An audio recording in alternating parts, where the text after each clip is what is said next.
Do you want to play the first Noel in a beautiful contemporary jazz style? Well, most students play the first Noel like this.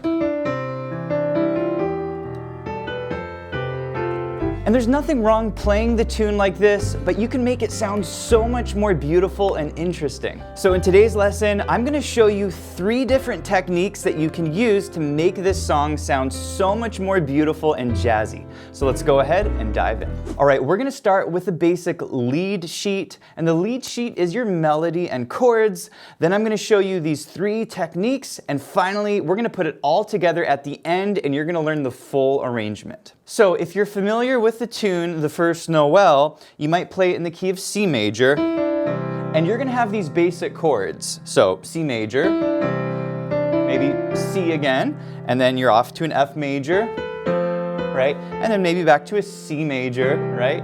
F major, C major, and then maybe like an F, and you might go to a G here, and then end on your C. Okay, this is a very basic way of playing it. And most students, unfortunately, never get past this step, and they don't really know how to add notes to their chords, how to add a nice groove, how to add some nice rhythms, and so that's what you're gonna learn next. But before we do this, if you're enjoying the lesson, please hit the like button, and if you're new to the channel, be sure to subscribe for more videos just like this. So what are the 3 techniques that I use? Well, I call these transformations. And to transform a tune means you're gonna play it in your own way. You're gonna make it sound interesting and fresh. You might add some really cool notes to your chords, some really interesting rhythms, and so that's what you're gonna learn in the next step, is exactly how to do this. So the first thing that I recommend you do to transform this tune is to actually change your time signature. And the way that you would normally play First Noel is to have 3 beats per measure.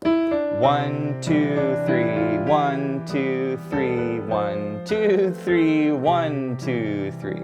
But if you change this to 4 beats per measure, you can make it now sound like this.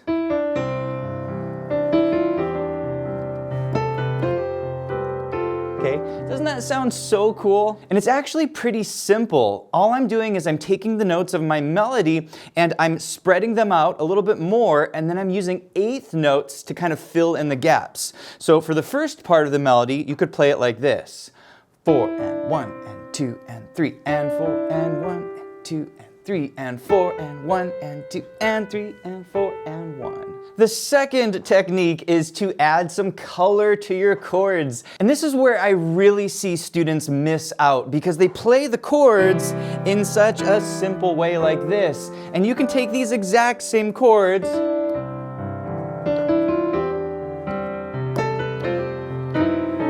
and you can add all these beautiful colors and passing chords, so that's what we're going to talk about next. So what are the notes that you can add to each of your chords? Well, usually when you're playing a tune like this, you're going to have one of 3 types of chords. You're going to have major chords, you'll have minor chords, and then you'll have what are called dominant chords. So let's go through each one briefly.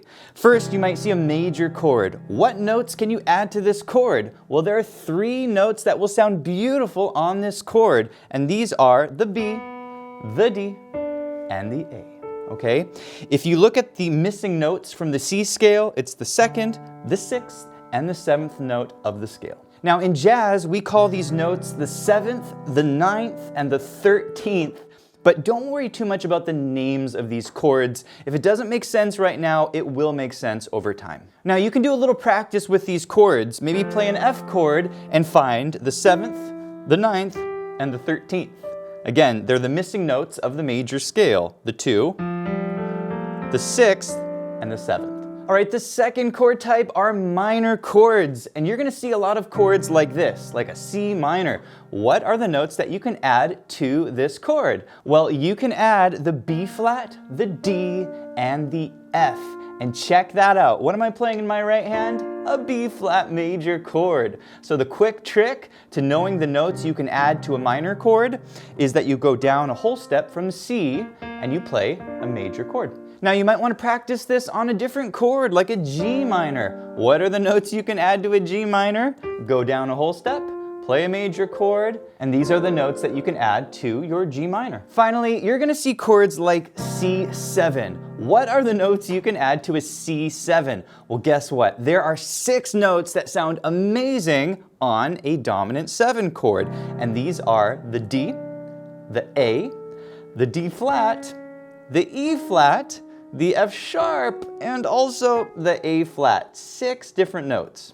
Now, this can be very overwhelming for students to have so many options for which notes they can add to their chords. So in the next step, I'm going to show you the best combinations of these 6 notes that you can use on your dominant 7 chords, so don't worry, it's going to make sense in just a little bit. Now, these notes that I just mentioned that you can add to your chords are called chord extensions and chord alterations. And if you want to learn more about these, we have 2 great courses on both of these topics called our chord extensions course and our chord alterations course. You'll learn everything that you need to know about which notes you can add to basically any type of chord. You'll learn the best voicings to use, meaning how do you actually arrange the notes between both hands, which notes do you double, how to use these in chord progressions. So I'll put a link to both of those courses below. All right, there's one more technique for you to learn, and then we're going to apply these techniques to the first Noel. Now, you might have noticed when I was playing the first Noel, I was throwing in these little grace notes.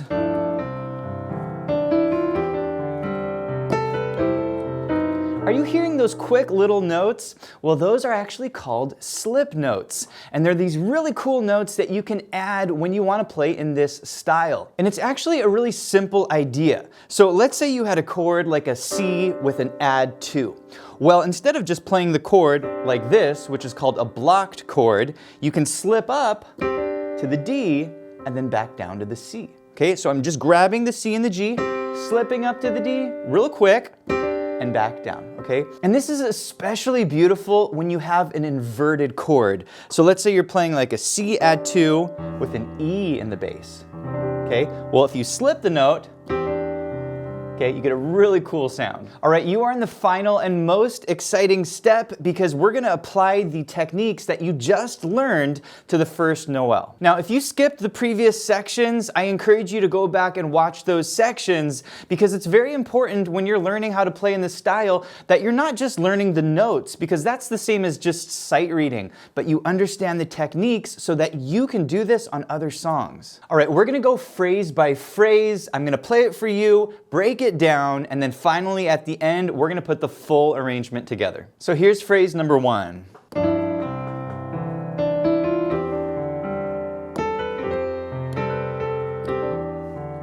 So we're gonna start on a G7 chord. Right hand, we're gonna slip up to the melody. You see that? And then come down, land on the C, and we're gonna play a beautiful C add 2 chord, okay? So then we're gonna walk the melody up, and then check this one out. Oh, so pretty, okay? This is that C add 2, slipping up to the D. I'm also putting the add 2 down here, okay? And then we're gonna walk it up.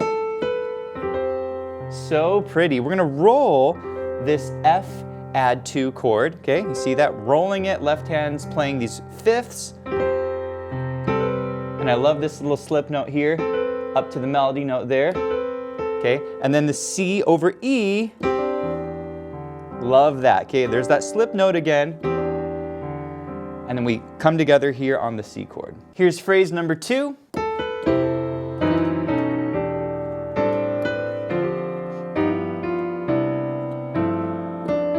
So we're walking into a beautiful F major chord. We're doing a slip note from the G to the A, okay? So it's like an F major 9, and then check this out.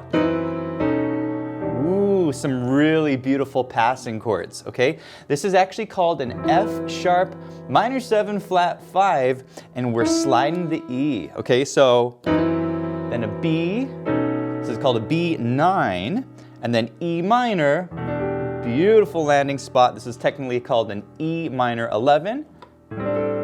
Really pretty A minor chord. We've got the 11 in there. And then check this one out. Little slip note, F to the G.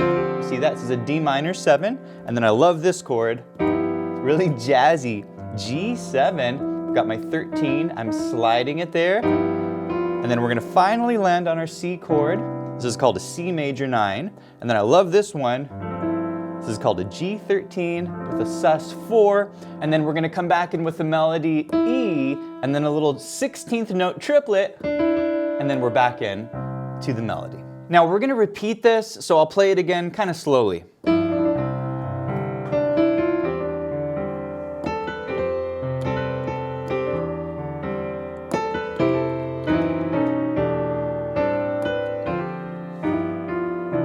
And here's our next phrase.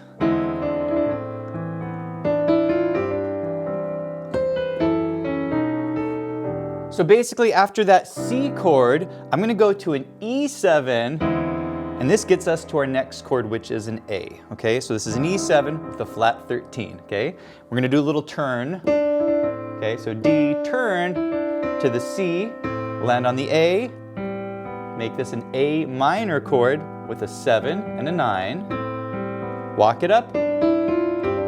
Ooh, super pretty. That's that C with the slip note over the G, melody, and then this is gonna be a little different. Ooh, same chords as before, except we're gonna split the notes up, okay? So F sharp minor 7, little passing chord, little internal melody, B7, okay? Melody, and then we're gonna land on our E minor 11, beautiful. And here's the final phrase.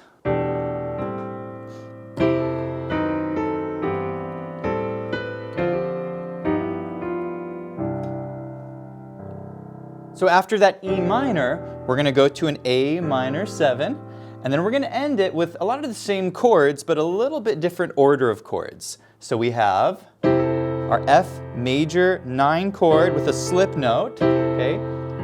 Ooh, F sharp diminished. This is a new chord, diminished 7, okay? Then that C over G, we're gonna put a 7th in there, make it sound kind of pretty, okay? And then A minor, simple chord, and then melody. Here's our slip note again to the D. You see that? And then a G13. Love that slide there. So I'm just sliding the E. And then we land finally on our C, add 2. Very simple chord here at the end. And we put a little button on the bottom. All right, let's go ahead and play the final arrangement with the included backing track. And by the way, you can download the backing track for this lesson. You can also print the lesson sheet music you're seeing up here on the top left of your screen. And you can change the key of this entire lesson with a click of one button with our smart sheet music. So I'll put a link to all of that below. All right, and here it is with the backing track.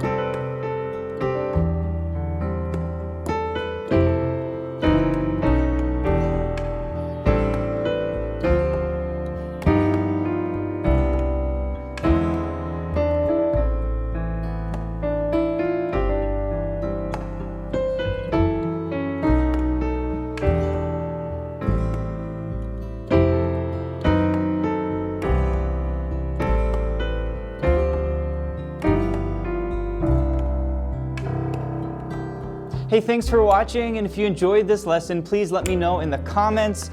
Also, be sure to check out pianowithjonny.com. We have over 1,000 step-by-step lessons for all playing levels where you'll learn your favorite songs, styles, and how to improvise at the piano. Thanks for watching, and I'll see you in the next one.